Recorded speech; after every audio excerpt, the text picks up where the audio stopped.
Hello everybody, today we're going to be covering the case of the Belize murders. This serial killer was known as the Belize Strangler. And what a perfect way to start than to tell you about this murderer. The first of the murderous kills was on September 8th, 1998. It was a 13-year-old named Shirley Nicholas. She was in 5th grade at Wesley Upper School in Belize County. She went missing walking towards school, and the girl's whereabouts remained unclear, and no one knew where she was until they found her body on George Prince Highway. She was stabbed 40 times. The next year, on 1999 of March 23rd, another young girl, 12-year-old Jackie Fern Malik, vanished during recess while playing on a school's playground. Her body was face down in the dirt. On June 26, 1999, an 8-year-old, man, this guy has no remorse, Erica Wills disappeared, but it went unnoticed for 3 days, as at the time she was supposed to stay over at some relatives. Her skeletal remains were found on July 18th in a quarry in Gracie Rock, which I guess was 20 miles west, of Belize City. Her body was identified by a mother via headband. AKA hairband, one of them things. And then the last person who was slaughtered by this maniac was 14-year-old Naomi Hernandez, who went missing while doing an errand on Mosul Street. 9 days later, her body was found in the Belize River with multiple stab wounds on her face and neck. Her father identified the body.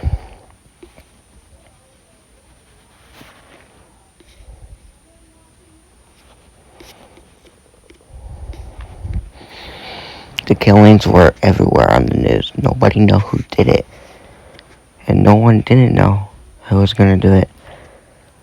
Although, months after the murder, several incidents were reported where a man who was driving a red car wearing a stock mask unsuccessfully attempted to kidnap young girls. In 2000, there was a pathologist named Dr. Mario Esteban who made a revelation. Prior to the girls being murdered, all the girls were plied with alcohol and drugs. So it means they were given alcohol and drugs as well as being tortured. So everybody used the same thing in all 5 cases. And judging by the cuts on the bodies that were found, let's assume that he either had a medical background or at the very least, access to surgical stuff.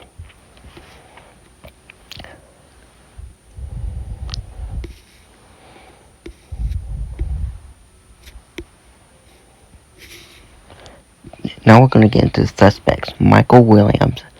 He was the only person charged in any of the killings. He was an auto mechanic, actually. He was a neighbor of one of the victims, Jackie Malik, who we talked about. He was 40 years old at the time of her death.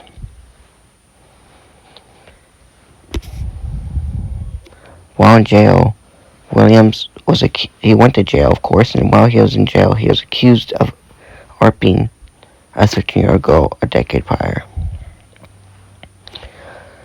But the police had doubts about this guy being the killer.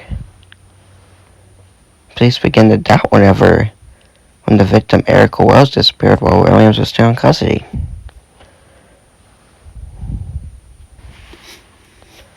And another suspect was Lonnie David Franklin Jr. He was an American serial killer who murdered, very sad, he murdered 10 sex workers. Yeah, I can't say that word on YouTube. In Los Angeles, California, over several decades. They think he could be the suspect, and he's known as the Grim Sleeper for an apparent 14-year hibernation between his known murders, lasting from 1988 to 2002. That is a fire name for a garbage person, bro.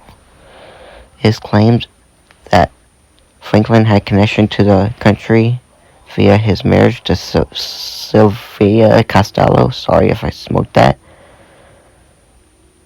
who was from Belize, but they don't have enough evidence to charge him either. So the two guys that they think could do it, there's not enough evidence against them. What do you think? Could it be any of those guys? Whether it's Lonnie Shelton, could it be the Lonnie guy? Could it be David? We just don't know. There's not enough evidence to support anything. Have a good day. Boy, you thought I was gonna leave without giving my theory? I'm thinking it could be the Lonnie guy. He's a serial killer. He killed his victims. And during that stretch, there was apparently no killings, but I think he might have killed them, because serial killers don't like to not stop killing.